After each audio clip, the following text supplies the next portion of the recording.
Hello everyone! This module is all about the Multimedia Project. I wanted to give you a little bit of information to help clarify some questions that you may have about the assignment. You will choose any type of technology except PowerPoint to complete this assignment. Examples include eMaze, Prezi, ThingLink, Nearpod, Google Slides. There are so many different modes of presentations available these days. So pick anything except PowerPoint. What you will do is, in essence, create an electronic scrapbook of your life, applying terms and concepts from the class to yourself and your own development. There are 3 different sections that you will complete for the project. The first is you will focus on birth, infancy, and childhood. The second is early and middle childhood, and the third is adolescence. So 3 different times of development, 3 different eras of development, if you will. And then for each of those 3 different periods of development, you will choose 3 theories or concepts from that period to define and relate to your own life. This means out of everything we've covered this semester, you will select 9 theories or 9 concepts to define and apply to your life. 3 for each period or 3 for each stage of development in the project.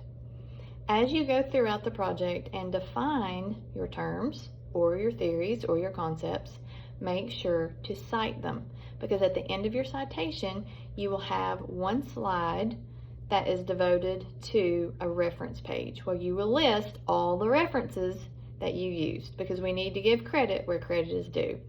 So cite your information throughout the presentation and then provide a reference page at the end of the presentation to give credit to the sources that you used. You will have a total of 9 citations throughout the presentation and a minimum of 3 sources. I encourage you to use one source as your book. So use your textbook, it's readily available to you. And then the only minimum requirement other than that one source is 2 additional sources of your choice. So a minimum of 3 sources. If you want to add a little pizzazz to your presentation, include pictures of yourself.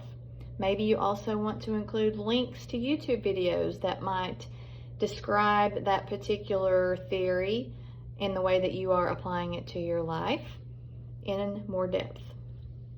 Maybe you want to have links to websites or videos.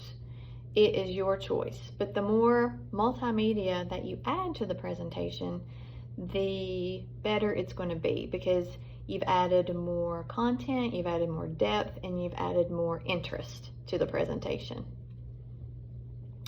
This is in the form of an autobiography, so please feel free to use I or we. You will not be counted off on that.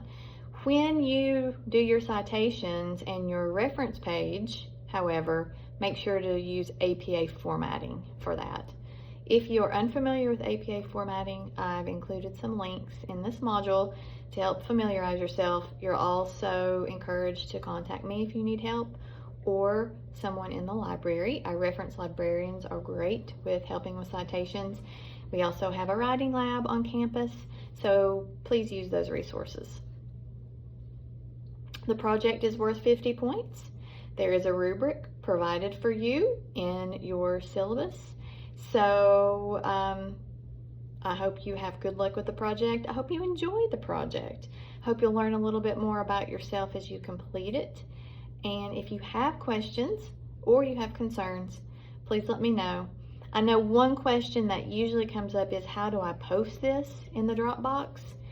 There are multiple ways to do it. A lot of these platforms, when you are finished with your project, will have an option to share them, and a lot of times that means sharing a link. So often students will cut and paste or copy and paste the link into a Word document and then upload that Word document into the Dropbox. That's usually a pretty good way to do it. Some of you may have files that you upload, and that's okay too, but if your platform provides a link, copying and pasting that link into a Word document that you can upload is going to be a good way to do that. But if anything else comes up, please please contact me. I'm here to support you, and I'm looking forward to learning more about you and how the content relates to you when I view these multimedia presentations. Have a great day.